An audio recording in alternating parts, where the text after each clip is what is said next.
ঘরে আর বাহিরে মায়ে করে আনা গো না মাগো, ঘরে আর বাহিরে মায়ে করে আনা গো না মাগো, আমার আদরেরই মা তোমায় ছাড়া একা ঘরে শান্তি লাগে না।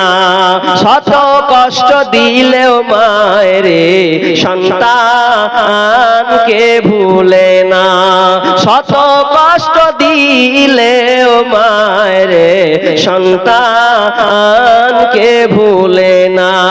মায়ের মতো এই জগতে হয় না,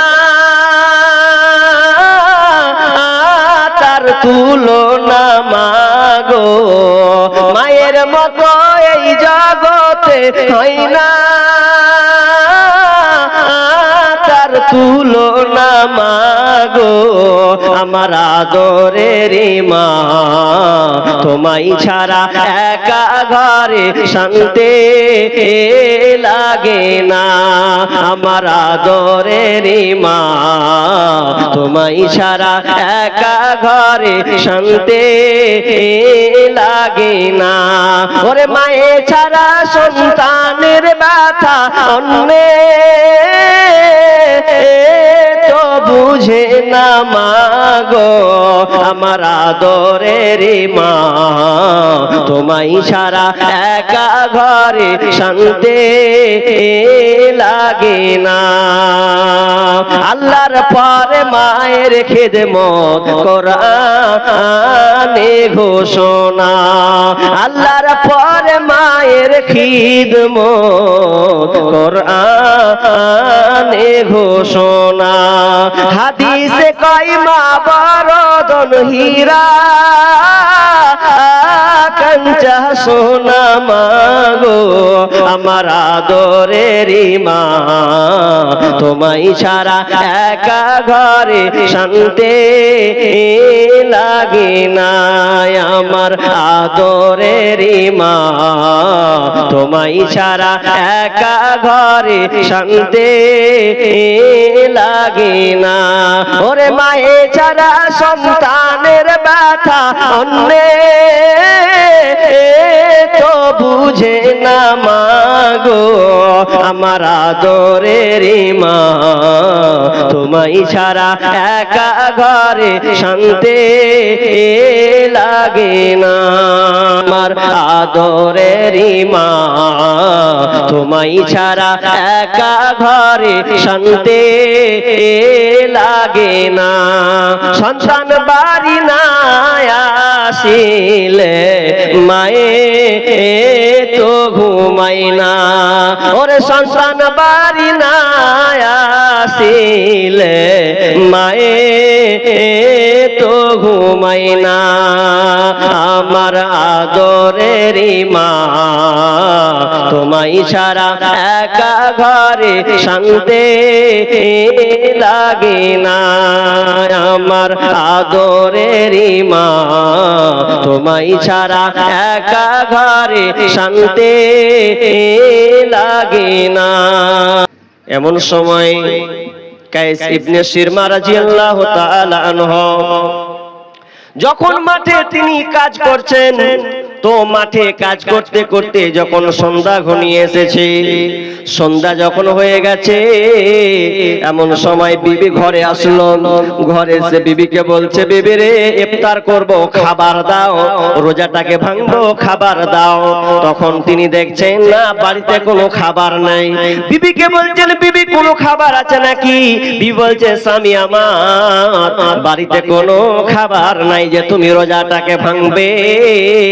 তো এক কাজ করছে, তুমি একটু আরাম নাও, বসো, আমি বাড়ির পাশের বাড়ি গিয়ে কিছু খাবার জোগাড় হয় কিনা, কিছু খেজুর জড়ো হয় কিনা, ওই খাবারটা নিয়ে এসে তুমি খাবে।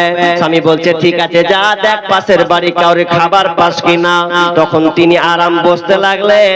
ক্লান্ত মানুষ যখন ক্লান্ত হয়ে গেলেন, তো হুট করে তার ঘুম চলে এসেছে। আর যেমনি ঘুম আসা, সম্পূর্ণ ঘুমিয়ে পড়েছেন। টোটালে যেন জ্ঞান হারিয়ে ফেলেছেন, ঘুমিয়ে গেছেন।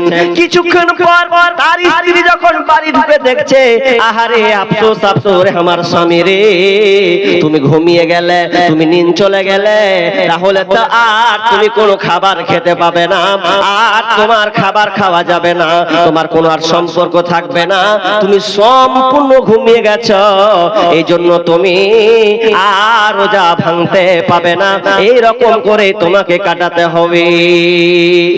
যখন এইরকম হয়ে যাওয়া সম্পূর্ণ, যখন সকাল হয়ে গেল, কোনো খাবার নাই, তিনি খাবার আর খেতে পাচ্ছেন, খেয়ে ফেলেন না। দুপুর বেলায় কায়েস ইবনে সিরমা রাদিয়াল্লাহু তাআলা আনহু যখন তিনি দুপুরে চলে গেলেন, তো দুপুরে ক্লান্ত শরীর যেন আর থাকতে পারছেন না, ছটফট করছেন। এমন সময় তিনি জ্ঞানকে হারিয়ে ফেললেন, অজ্ঞান হয়ে গেলেন। এমন সময় সাহাবীরা যেন দৌড়ে ছুটে আসলো, দৌড়ে এসে সাহাবীরা তার মুখে পানি ঢেলে দিল, রোজাকে ভাঙিয়ে দিল। নবীর কাছে খবর চলে গেল, ও দয়ার নবী গো, দেখেন অমুক সাহাবীটা সিরমা রাদিয়াল্লাহু তাআলা আনহু এরকম অবস্থা হয়ে গেছে। শুধু একটা খবর নয়, আরেকটা খবর এসে পৌঁছে গেল। খবরটা কি? উমর রাদিয়াল্লাহু তাআলা আনহু তিনিও সেই দিন রাতের বেলায় স্বামী স্ত্রী মিলন করে ফেলেছেন, অথচ সেই সময় হারাম ছিল রাতের বেলায়। যখন তিনি মিলন করে ফেলেছেন, নবীর কাছে খবর চলে গেল, উমর রাদিয়াল্লাহু তাআলা আনহু এই ঘটনা ঘটে গেছে। যখন এই ঘটনা ঘটে যাওয়া, এর পরিপ্রেক্ষিতে আল্লাহ সুবহানাহু ওয়া তাআলা সূরা বাকারা 187 নম্বর আয়াতকে বর্ণনা করে দিলেন, উহিল্লা লাকুম লাইলাতাস সিয়ামি রাফাসু ইলা নিসাইকুম হুন্না লিবাসুল লাকুম ওয়া আনতুম লিবাসুল লাহুন্না। আল্লাহ সুবহানাহু ওয়া তাআলা বললেন, তোমাদের জন্য রাতে, তোমাদের জন্য রাতে, রোজার সময় রাতের বেলায় তোমরা স্ত্রী সম্ভোগ করো, এটা তোমাদের জন্য বৈধ করে দিলাম, এটা তোমাদের জন্য হালাল। তোমরা রাতের বেলায় স্ত্রী সম্ভোগ করবে, এটা তোমাদের কোনো সমস্যা হবে না, এটা তোমাদের কোনো অপরাধ হবে না। শেষে আল্লাহ সুবহানাহু ওয়া তাআলা বললেন, এবং শুধু তাই নয়, কুলু ওয়াশরাবু, তোমরা খাও, পান করতে থাকো। কতক্ষণ পর্যন্ত তোমরা খাবে, পান করবে? যতক্ষণ পর্যন্ত এই কালো রেখা, এই রাত্রিটা যতক্ষণ পর্যন্ত সাদা রেখা না আসবে, ফজরের পূর্বে পর্যন্ত তোমরা খেয়ে যাও, পান করতে থাকো, এতে তোমাদের কোনো অসুবিধা নাই। আপনার গলাতে যা আটে আপনি চালিয়ে যান, আপনার পাইপে যা যায় আপনি খেয়ে যান, জীবনে কার কোনো বাধা নেই। মানে ওই সময়তে খেতে পাবেন না, 8টা বেজে গেলে আর খাওয়া যাবে না। এখন আপনি যত পারবেন, আপনার যত খাবার বাড়িতে আছে ফ্রিজে খান, চালিয়ে যায়, আনলিমিটেড, কোনো অসুবিধা নেই। জি, তাহলে কত কঠিন ছিল, আজকে আমাদের জন্য কত সোজা করে দেওয়া হয়েছে। তো আজকে আমরা যদি ভাত খাই কিংবা রুটি খাই, যদি আমরা ভাত ভরি আর গিলেলি, এ ভাতের মজা আপনি পাবেন? জীবনে পাবেন না।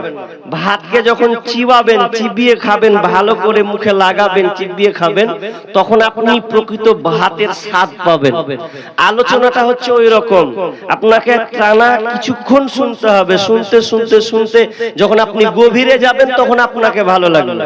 জি, আমরা বক্তা হাসির খোরাক নয় যে আপনাকে হাসিয়ে হাসিয়ে আপনার নুঙ্গি খুলে দেব। জি, ওই বক্তা আমরা নই। তবে প্রাসঙ্গিক কিছু কথা এলে আপনাদেরকে তখন বলি। জি, বলছিলাম আল্লাহ তাআলা পূর্ববর্তী লোকদের উপরে রমজান মাসে রোজা ফরজ করেছিলেন, এবং উম্মতে মুহাম্মাদি প্রথম লগ্নে কেমন সিয়াম ছিল এটা আপনাদের বুঝালাম। আর এটা এখন আমাদের জন্য সহজ হয়ে গেল। কেমন? ইফতার করলেন, ইফতার করে ফজরের পূর্বে পর্যন্ত আপনি যত খাওয়া পান করা যা কিছু করেন, কোনো সমস্যা আপনার নাই। জি, দিয়ে আল্লাহ কি বলছেন?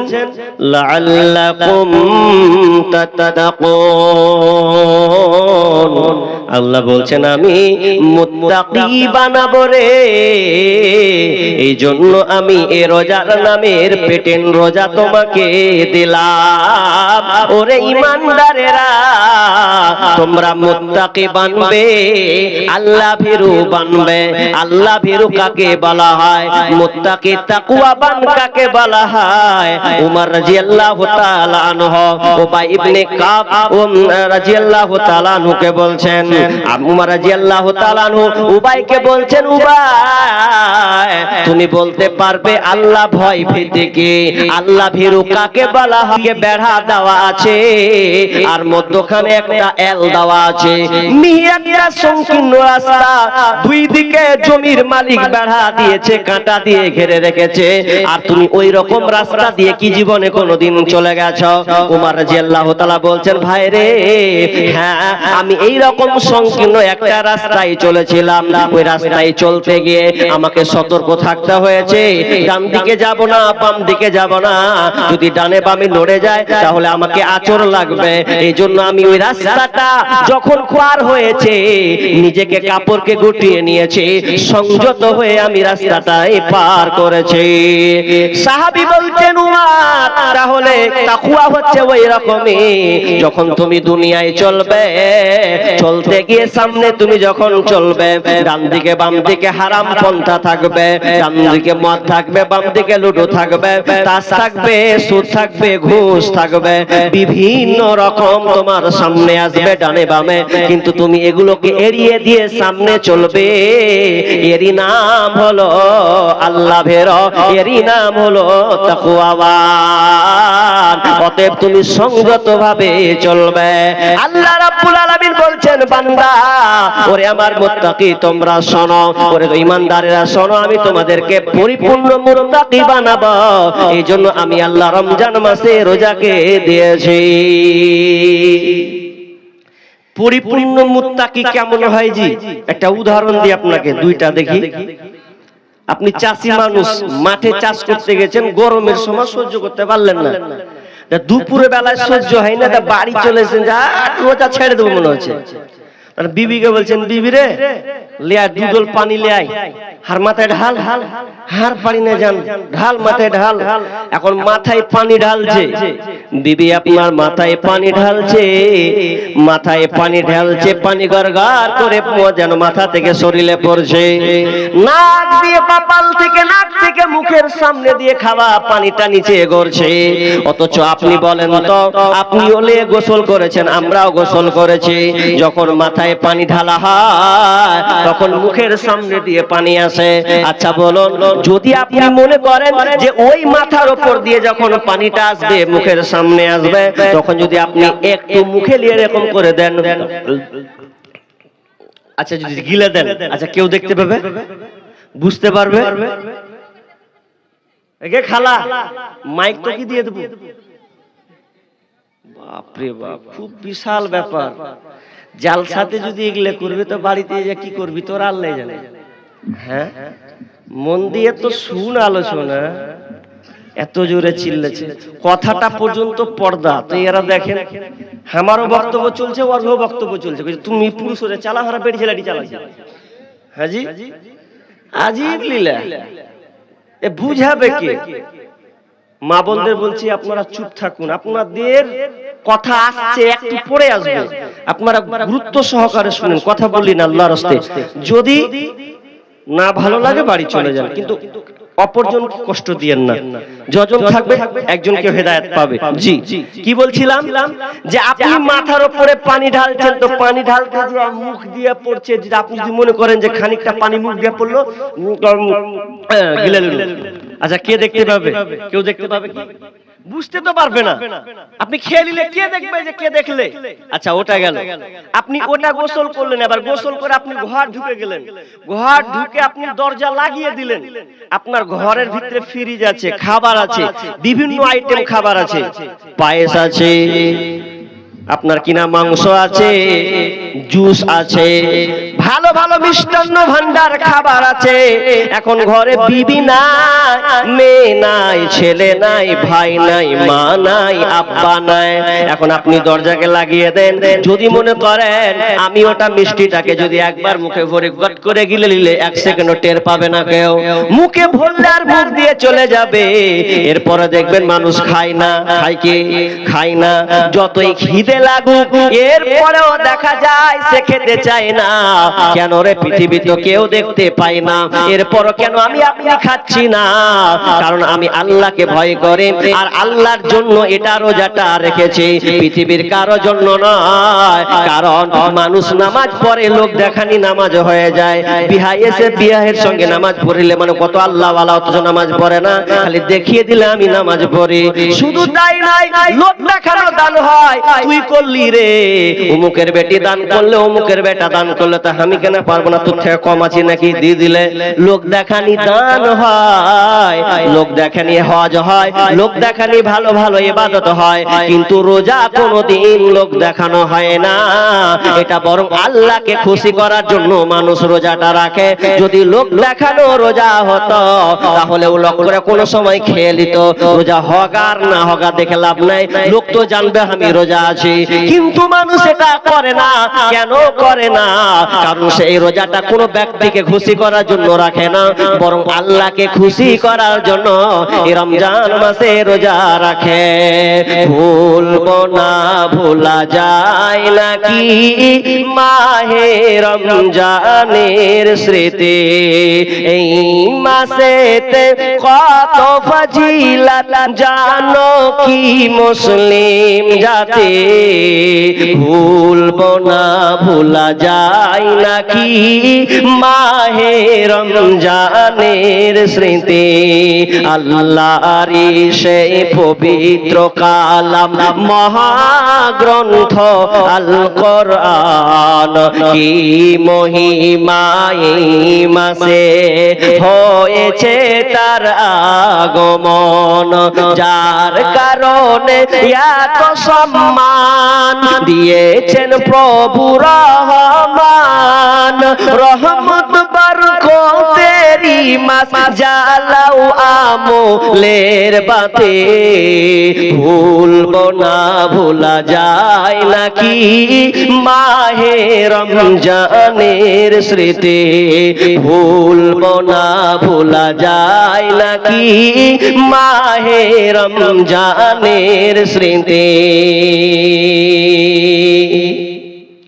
রমজান মাসটা তাহলে কত গুরুত্বপূর্ণ। জি, এবার চলেন, এবার রোজা কে রাখবে আর কে রাখবে না, কার জন্য ছাড় আছে আর কার জন্য ছাড় নেই, এটা বলবো। এটা অনেক সময় বলতে পাই না। আল্লাহ রাব্বুল আলামিন বলছেন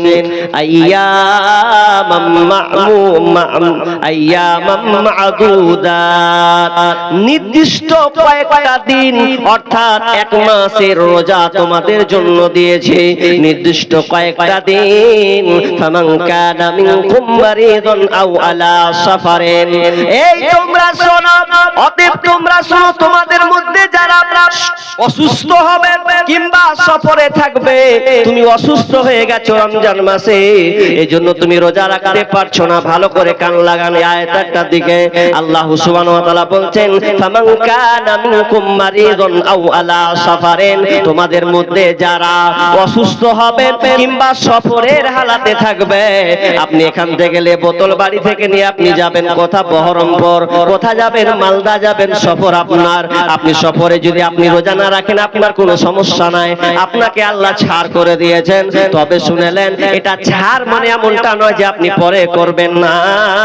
ফাইদাতুম মিন আইয়ামিন উখার, বরং তুমি অন্য সময় যখন তুমি সুযোগ পাবে এটাকে পূরণ করে দেবে।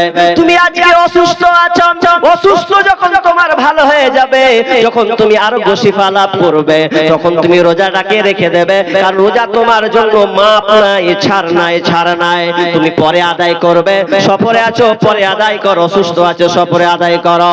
আল্লাহ সুবহানাহু ওয়া তাআলা বলছেন ওয়ালাল্লাযীনা ইউতিকুনাহু ফিদিয়াতুন তুআমু মিসকিন। অতএব এরপর যদি তুমি রোজা রাখতে না পারো, ওয়ালাল্লাযীনা ইউতিকুনাহু ফিদিয়াতুন তুআমু মিসকিন, যদি এরপরে তোমার কষ্ট হয়, যদি তোমার সমস্যা হয়, এরপরে যদি আরো কষ্ট হয়, তুমি প্যারালাইসিস রোগী হয়ে গেছো, প্যারালাইসিস হয়ে গেছে তোমার, সুগার প্রেসার তোমার বৃদ্ধি পেয়েছে ও হয়ে গেছে, এমন রোগ তোমাকে আল্লাহ দিয়ে দিয়েছেন, তুমি মনে করছো আমার রোগটা আর ভালো হবে না, এই জন্য তোমাকে আল্লাহ ছাড় দিয়েছে। তবে একটা কাজ তোমাকে করতে হবে, সেটা কি ফিদিয়াতুন তুআমু মিসকিন, তোমাকে ফিদিয়া দিতে হবে, মিসকিনকে খাবার দিতে হবে। কোন ব্যক্তি যদি রোজা না রাখতে পারে, তবে ভালো করে মশলাটাকে শুনেলেন, পরে যদি আপনি সুস্থ হন তাহলে আপনি ফিদিয়া দিবেন না। যদি আপনার এরকম হয় যে আমি আর রোজা অসুস্থ হব কিনা আল্লাহ জানে, আমার অবস্থা খুবই খারাপ, তাহলে আপনাকে আল্লাহ তাআলা ফিদিয়া দিতে বলেছেন। কত ফিদিয়া আপনি দেবেন? আপনার এক মানে এমক দিবেন কতগুলো আদাসা, আদাসা মানে 100 কিলো, কেউ আবার বলেছেন 1.5 কিলো, অর্থাৎ আদাসা 100 কিলো কিংবা 1.5 কিলো, 100 কিলো যদি হয় তো প্রায় 30টা রোজার 38 কিলো চাউল, এবং যদি এক মাস যদি 1.5 কিলো করে ধরা হয় তাহলে প্রায় 48 কিলো চাল, 45 কিলো চাল আপনাকে দিয়ে দিতে হবে। কাকে দিবেন? এটা গরিবকে আপনাকে দিতে হবে, তাহলে আল্লাহ আপনাকে ক্ষমা করে দেবেন, আর আপনাকে আর কোনো আপনার কোনো অসুবিধা নাই। তবে শুনেলেন, যারা রোজা রাখতে পারবেন না এটা তাদের জন্য, যেমন একটা লোক বয়স্ক হয়ে গেছে, ও জানছে আমি আর জীবনে রোজা রাখতে পারবো না, এটা আমার দ্বারা সম্ভব নয়, তাহলে ওই লোকটা ফিদিয়া দিয়ে দেবে, ফিদিয়া দিয়ে দিতে হবে। এখন কিছু লোক আছে যে রমজান মাসের যখন রোজা আসে, রোজার আগে সুস্থ ছিল, চাঙ্গা হয়েছিল, রোজার আগে ভালো চাঙ্গাও, আর যেদিন দেখছে যে রোজা ঢুকছে তখন বলছে গ্যাস হয়ে গেছে, এখন গ্যাসের লেগে রোজা রাখবে না, মানে ও এখন গ্যাসের বাহানা দিছে। তো তুমি গ্যাসের বাহানা যদি মারো তাহলে শুনে লাও, একজন মৌলানা ফতুয়া দিয়েছে, জানি না আর ফতুয়াটা কতটা সঠিক। ওকে একদিন চলে গেছি, বলছে মৌলভী সাহেব আমি রোজা রাখতে পারবো না। কেন রে? বলছে আর গ্যাসের প্রবলেম, থাকতে পারবো না। তখন মৌলভী সাহেব তখন বলছে তুই যখন রাখতে পারবি না তো তোকে ফিদিয়া দিতে হবে। তো তখন গুনে গুনে বলছে তুই দিনে কত খাস? দিনে 150 টাকা চলে যায়। তাহলে দিনে যদি তুই 150 টাকা যদি তো দিনে চলে, ওকে ওকে মানে একটু মোগর দেওয়ার লেগে, তো দিনে যদি তো 150 টাকা করে চলে, তাহলে মিনিমাম তোকে এক কাজ করতে হবে, 100 টাকা করে যদি তুই খাস মিনিমাম, তাহলে 3000 টাকা হচ্ছে না, হয় না? হচ্ছে তো নাকি? 3000 টাকা হচ্ছে। তোকে বলছে তাহলে তুই 3000 টাকা দিয়ে দিবি। আর যখন কইছে তুই 3000 টাকা দিয়ে নিবি, তুই আপনার বাড়ি চলে যা, চিন্তা করছে 3000 টাকা দিতে হবে, তখন তারপর দিন ওই ফের রোজা রেখে দিয়েছে, তার জোহরের নামাজ আগা দিকে ও কাতারে, তখন কইছে হ্যাঁ হ্যাঁ তুই জোহরের কাতারে, মানে কইছে রোজা রেখে দিয়েছি, রোজা কেউ ছাড়ে, যাই হবে মরি তো বাঁচি, রোজা রাখ। এখন পয়সার কথা শুনেছে তো আর পিছলি চমকে গেছে যে পয়সা দিতে হবে, মানে ছাড় হবে কিনা ও অপশন খুঁজে বেড়াচ্ছিল, ছাড় নাই। তো রোজা আপনাকে রাখতে হবে।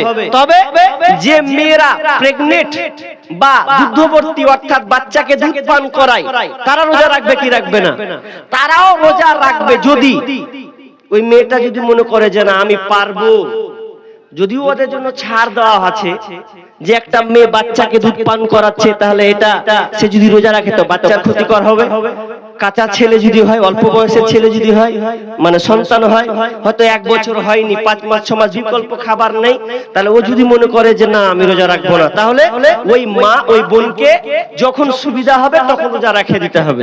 জি, প্রেগনেন্ট হলেও একই, পরে সে যখন ভালো হবে তখন ওই রোজাটা পালন করবে। ওদের জন্য ফিদিয়া নয়, ওরা ফিদিয়া দিবে না। মশলাটা বুঝতে পারলেন তো? জি, তাহলে রোজা কে রাখবে কে রাখবে না এটা আমরা বুঝতে পারলাম। যারা বাল্য ছোট তাদের উপরে ফরজ নাই। একেবারে যারা বৃদ্ধ হয়ে গেছে, ওর জ্ঞান সেরকম নেই, ছোট ছেলের মতন, বাচ্চা ছেলের মতন, সকালে এক তো বিকালে এক, জ্ঞানের কোনো নাই, তাহলে ওই লোকটা ওই বয়স্ক লোকটা রোজা রাখার কোনো অসুবিধা নাই, ও কাফারাও লাগবে না। যদি ওর বিবেক লোপ পায়, স্মৃতিশক্তি লোপ পায়, তাহলে ওকে আর রোজা রাখতে হবে না। জি, তো আমরা এতটুকুই বুঝলাম যে আমাদেরকে রোজা কাকে রাখতে হবে, কাকে রাখতে হবে না। এবার আমরা চলে যাই যে রোজা রাখবো, কিন্তু রোজা রাখতে গিয়ে আমাদেরকে কি করতে হবে ওই সময়টা খুবই টপিক, গুরুত্বপূর্ণ একটা বিষয়। সেটা কি বিশ্বনবী বলছেন, মান সামা রমাদানা ঈমানান ওয়া ইহতিসাবা গুফিরা লাহু মা তাকদ্দামা মিন যামবি। আল্লাহ রাসূল বলছেন, মান সামা রমাদানা ঈমানা, যারা রমজান মাসে রোজা রাখে ঈমান এবং নিয়তকে মনে করে, সওয়াবের আশায়, ঈমান এবং সওয়াবের আশায় যারা রমজান মাসে রোজাকে রাখে, তাহলে বিষ্ণু বলছেন তাদের পূর্ববর্তী গুনাহকে আল্লাহ ক্ষমা করে দেবেন। যদি কেউ ঈমান এবং সওয়াব নিয়ত, ভালো নিয়তের উদ্দেশ্যে যদি সে রোজা রাখে, তাহলে আল্লাহ সুবহানাহু ওয়া তাআলা তার পূর্ববর্তী গুনাহ যেগুলো আছে ওইগুলো সমস্ত গুনাহকে আল্লাহ ক্ষমা করে দেবেন। দুইটা শর্ত ব্যবহার লাগিয়েছেন। আপনি যখন নামাজ পড়েন, তো নামাজ পড়তে গিয়ে আপনাকে উজু করতে হয় কি হয় না? উজু হলো শর্ত, উজু না হলে নামাজ হবে না। উজু করতে হবে, তারপরে আপনাকে নামাজ যেতে হবে।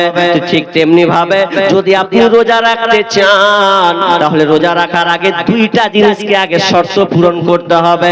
একটা হলো ঈমান, আর একটা হলো ইহতিসাব। ঈমান এবং ইহতিসাব, ঈমান ছাড়া যদি আপনি রোজা রাখেন, যদি ঈমান আপনার কাছে না থাকে, তাহলে ওই রোজা রেখে আল্লাহর কাছে কোনো লাভ নাই। তার মানে আপনাকে পরিপূর্ণ ঈমান নিয়ে আসতে হবে। ঈমানের মধ্যে কোনো খামতি থাকা চলবে না। কেমন খামতি? ধরেলেন আপনার শরীরে, আমার শরীরে এখন রূহ আছে, আত্মা আছে। আত্মা আছে বলে আমি হাত নাড়াতে পারছি, কথা বলতে পারছি। যদি আমার আত্মাটা বেরিয়ে যায়, তাহলে আমার শরীরটা অচল হয়ে যাবে, আমি